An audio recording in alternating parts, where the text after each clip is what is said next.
சங்கீதம் 58.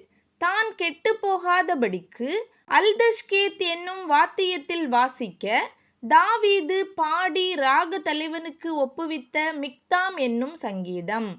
மௌனமாயிருக்கிறவர்களே, நீங்கள் மெய்யாய் நீதியை பேசுவீர்களோ? மனுபுத்திரரே, நியாயமாய் தீர்ப்பு செய்வீர்களோ? மனதார நியாயக்கேடு செய்கிறீர்கள். பூமியிலே உங்கள் கைகளின் கொடுமையை நிறுத்துக் கொடுக்கிறீர்கள்.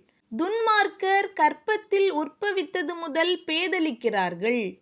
தாயின் வயிற்றிலிருந்து பிறந்தது முதல் பொய் சொல்லி வழி தப்பி போகிறார்கள். சர்ப்பத்தின் விஷத்திற்கு ஒப்பான விஷம் அவர்களில் இருக்கிறது.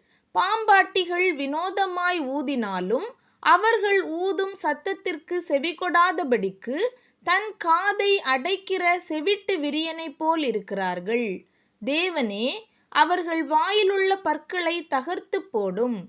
கர்த்தாவே, பால சிங்கங்களின் கடைவாய்ப் பற்களை நொறுக்கி போடும். கடந்தோடுகிற தண்ணீரைப் போல் அவர்கள் கழிந்து போகட்டும். அவன் தன் அம்புகளை தொடுக்கும்போது அவைகள் சின்ன பின்னமாய் போக கடவது. கரைந்து போகிற நத்தையைப் போல் ஒளிந்து போவார்களாக. ஸ்திரீயின் முதிரா பிண்டத்தைப் போல் சூரியனை காணாதிருப்பார்களாக. முள் நெருப்பினால் உங்கள் பானைகளில் சூடேறும் முன்னே பச்சையானதையும் எரிந்து போனதையும் அவர் சுழல் காற்றினால் அடித்து கொண்டு போவார்.